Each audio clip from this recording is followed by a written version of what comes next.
ఆరోగ్యాభిలాషులందరికీ నమస్కారం. దీపం ఉండగానే ఇల్లు చక్కబెట్టుకోమన్నారు మన పెద్దలు.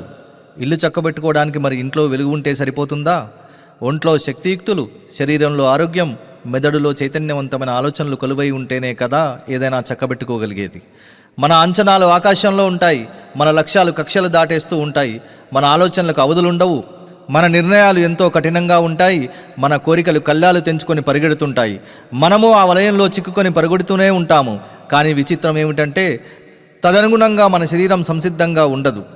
ఇక జీవితం స్థిమితపడుతుందని అనుకునే లోపు మధుమేహం మహమ్మారి ఒంట్లో జొరబడుతుంది, గుండె బలహీనమవుతుంది, కంటి చూపు మందగిస్తుంది, జీర్ణశక్తి సన్నగిలుతుంది, వెన్నుపూస చివర సన్నగా నొప్పి మొదలవుతుంది, నరాల్లో రక్తం పరిమితి దాటి పోటెత్తుతుంది, కాస్త నడిస్తే ఆయాసం ఆవహిస్తుంది, విసర్జక అవయవాల వడపోతల జాలీలు చిల్లుల జల్లెడలవుతాయి, 4 రాళ్ళు వెనకేసుకుంటాం, మోకాళ్ళు మొరాయిస్తుంటాయి, ఊబకాయం మూలిగే నక్క మీద తాటికాయ అవుతుంది, గ్రంథులు గాడి తప్పుతాయి, హార్మోన్లు చెలరేగిపోతాయి, శరీరం కుదేలవడం మెదడు ఆలస్యంగా గ్రహిస్తుంది.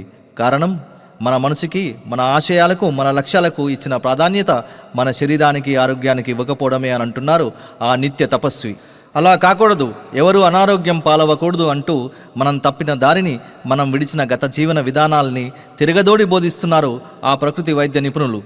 ఆ సరళమైన జీవన విధాన సూత్రాలను ఆచరిస్తూ మరింత సమర్థవంతంగా జీవిత లక్ష్యాలను సాధించుకోండి, కన్న కలలు సాకారం చేసుకోండి అని ప్రవచిస్తున్నారు ఆ జీవన తాత్వికుడు. దీపముండగానే ఇల్లు చక్కబెట్టుకోవడం కోసం ముందు ఆరోగ్యమైన దీపాన్ని సవరించుకోమంటున్నారు ఆ ఆరోగ్య సూత్రాల నిఘంటువు. సమాజ ఆరోగ్యం కోసం జీవితాన్ని వెచ్చించి సాధించిన తపఫలాన్ని దారపోస్తున్నారు ఆ ప్రకృతి ఋషి. దోసిలి పడదాం రండి, మనలో ఆరోగ్య దీపాలను వెలిగించుకుని నలుగురికి వెలుగులను పంచుదాం.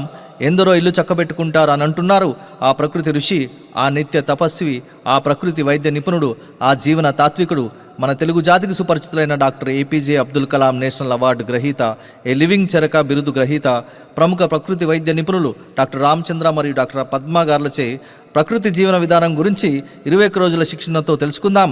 సంపూర్ణ మానసిక, శారీరక, ఆత్మిక ఆరోగ్యాన్ని పొందే సాధన చేద్దాం. సదా మీ శ్రేయోభిలాషి, సిద్ధార్థ యోగా విద్యాలయం.